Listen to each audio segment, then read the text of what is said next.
In this question, we are given 2 points A and B, and we are also given the equation of the line L.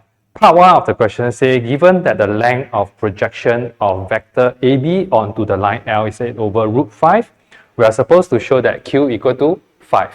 Let's take a look at the symbol diagram.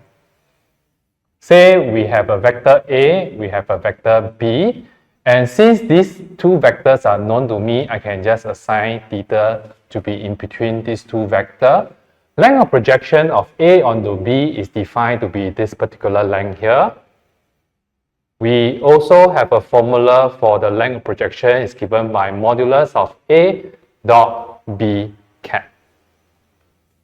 In this question, if we want to find the length of projection of vector AB onto the line L, we can think of this to be like a AB. This will be like the direction of the line L.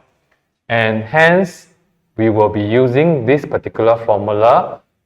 Length of projection is equal to modulus of AB dot with the direction of the line L, which we haven't yet find. Perhaps we can just call it a C cap first.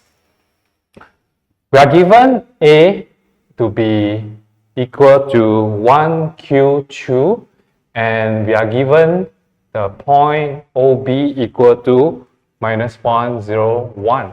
Let's find what is AB first. It will be equal to OB minus OA, which is equal to minus 1, 0, 1 minus OA 1Q2, which will give me minus 2 minus Q minus 1.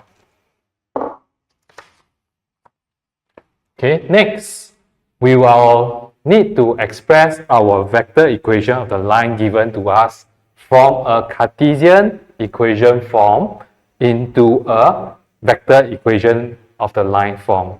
Basically, when the question gives us a vector equation of the line in Cartesian form, it's kind of useless. We are supposed to convert it into the vector equation of the line form first before we can proceed with our solving of the question and calculations.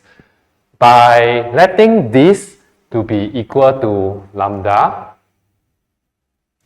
we are trying to express xy in terms of lambda. Okay, z is not necessary because z is already given to us to be equal to 5 over 2. It's just a single point. It doesn't have any direction. And from here, making x and y the subject in terms of lambda, we should be able to determine the vector equation of the line to become r equal to 15 over 4, 0, 5 over 2, plus lambda minus half 1, 0, where lambda is a constant and it's all real numbers. And now making use of this formula here for the length of projection, I will know that 8 over root 15, which is the length of projection given to us, will be equal to modulus of AB dot with the cap of this direction. Cap of this direction will just be equal to minus half 1, 0, divided by its magnitude, which is minus half square plus 1 square plus 0 square, but it's not necessary to write. And AB we already found, which is this. Maybe I can just go for 2Q1 because I think it looks nicer rather than including all the negative here. I will just get something like this, which is 2Q1 dot with minus half 1, 0. And this will give me equal to 1/4 plus 1. And this whole thing will be equal to 8 over root 5. And we are supposed to solve this particular expression here.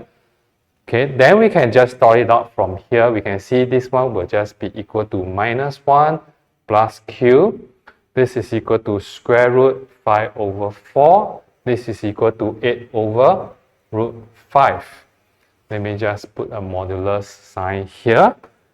All right. Then I will just remove the modulus sign. Removing the modulus sign will give me minus 1 plus q. equal to plus minus 8 over root 5. And the denominator will be root 5 over 2. Okay, multiplying the denominator over to the other side, we will have 8 over root 5 plus minus multiplied by root 5 over 2, and root 5 will be cancelled away here, and this will left with minus 1 plus q equal to plus minus 4. And solving for this, right, I will be able to get q equal to either a value of minus 3 or q equal to 5.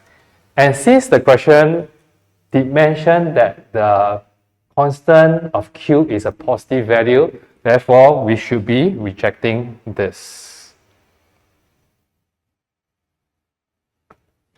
And q equal to 5, and that will be our first part of the question, which is shown. Okay, let's take a look at part 2 of this question now. Part 2 says, find the coordinates of the point of A prime where A prime is the image of point A reflected in the line L.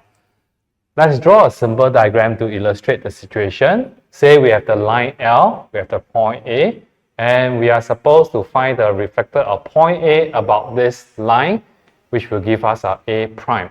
And this is a right angle. For finding a reflector of a point about a line, or even a point about a plane, or a line about a line, or a line about a plane, we have a kind of very standard process. For all this situation, right, we got to find out what is the full or perpendicular of a point to a line or a plane first. Say, let's call this full or perpendicular to be point F. And we know that for a full or perpendicular from a point A to F, right, this point F actually lying on the line, right, means, right, we were supposed to find a specific value of lambda such that it will give us the point at this location here. Because when lambda varies, let's say 1, 2, 3, you will actually get different points along this line, where maybe the origin is here. We are supposed to get a value of lambda such that point F is right below point A. This is what we are supposed to find. First, we can just let our OF be equal to this entire expression here, which is 15 over 4 minus half lambda, lambda 5 over 2, for a specific value of lambda. And looking at this diagram here, I think I will be finding what is AF. And AF will be equal to OF minus OA, which is 15 over 4 minus half lambda, lambda 5 over 2 minus OA. OA we already found which is 152, where Q equal to 5. 152. Simplifying for AF, I will get equal to 11 over 4 minus half lambda, lambda minus 5 and half. And we will know that AF will actually be perpendicular to the direction of L, so that when I use AF dot with the direction of L, I'm supposed to get equal to 0. 11 over 4 minus half lambda, lambda minus 5 half, dot with the direction of the line, which is here, minus half, 1, 0 will be equal to 0. Okay, we are going to dot out this particular expression here, and from there, we should be able to solve for lambda. Okay, so you'll be this dot with this plus this dot with this dot with this equal to 0. Okay, I'm just skipping the manipulation part. We should be able to get lambda equal to 51 over 10. And with this value, we'll be subbing lambda back into here, and we should be able to get our value for OF, which is equal to 15 over 4 minus half, 51 over 10, and 51 over 10, 5 over 2, which will give us a final result of 1 over 10, 12, 51, 25. Alright, next we will be using our ratio theorem here. I will be able to write down the formula for ratio theorem, which is OF equal to OA plus OA prime over 2. And from here, OA prime will be equal to twice of OF minus OA. And just by planting this position vector and the position vector of A onto this expression, we should be able to solve for our OA prime. Let me just write here. OA prime will be equal to twice of this, which is 1 over 10, 12, 51, 25. Right, then minus OA, which is 152. And simplifying this result, we should be able to get 1/5, 7, 26, 15. All right, and since the question requests for the coordinates, we are supposed to rewrite into this particular format here. Coordinates of A prime will just be equal to 7 over 5, 26 over 5, and 3. Okay, let's move on to part 3 of this question now. Part 3 says we are given the planes P1 and P2, and also that these two planes will intersect at the line L, determines the values of K and S. For P1, we have the equation R dot 21K equal to 1, and for P2, I have R equal to mu 1S1 plus gamma of 2 minus 1, 1. Alright, we are going to first rewrite our format of our P2 into the scalar dot product form first. I can actually cross the two directions to get the normal of the plane. By crossing this, I will be able to get a normal which is equal to S plus 1, 1 minus 1 minus 2S. In the exam, if you happen to have a bit of time, after you cross, perhaps you can do a quick check, because when you cross two directions, you will actually get a direction that is perpendicular to both of them. So if you use this dot this and this dot this, you should be able to get 0. This is just a quick check. And after we have the normal, I can rewrite the equation of the plane into the scalar dot product form using R dot n equal to A dot n.